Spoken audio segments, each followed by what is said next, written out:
Imagine witnessing a rare lunar event that has left astronomers and stargazers alike buzzing with excitement.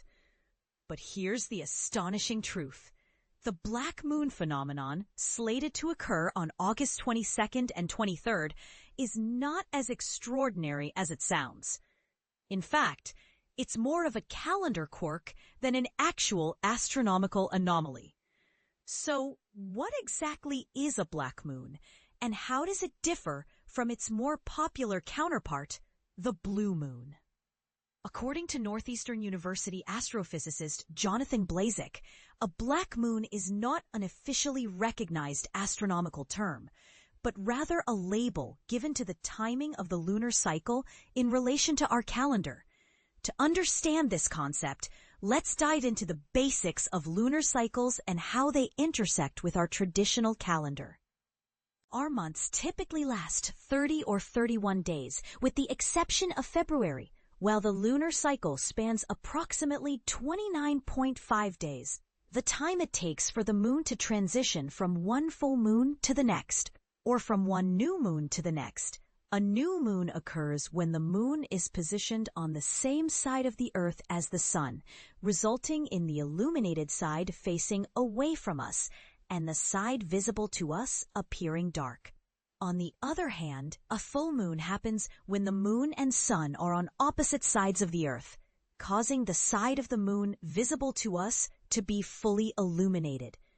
Because the lunar cycle and our calendar months are relatively similar in length, we usually experience one full moon and one new moon each month.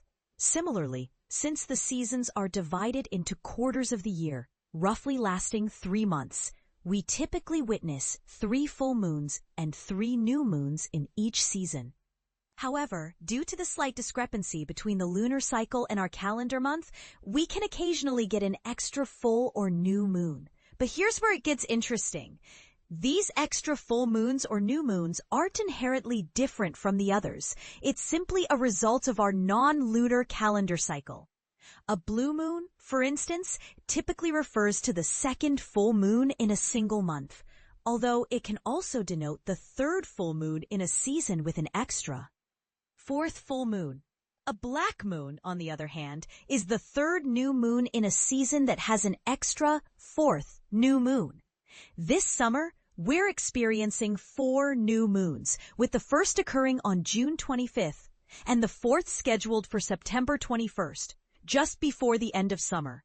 The new moon on August 23rd will be the third of the summer, earning it the title of a black moon. Black moons occur roughly every 33 months, or about 3 years. Due to the difference between the average month and the average lunar cycle. So what can stargazers expect to see during a black moon? The answer might be disappointing. Nothing out of the ordinary. In fact, because it's a new moon, there's nothing to see at all. This is in stark contrast to a blood moon, which gets its distinctive red color during a total lunar eclipse. Unlike the black moon, a blood moon is a physically unique event where the Earth is perfectly aligned between the sun and moon, blocking most of the sun's light and allowing only a small amount of red light to pass through the atmosphere. And this is the part most people miss. The black moon is not a rare astronomical event, but rather a curious coincidence of our calendar and the lunar cycle. But here's the question.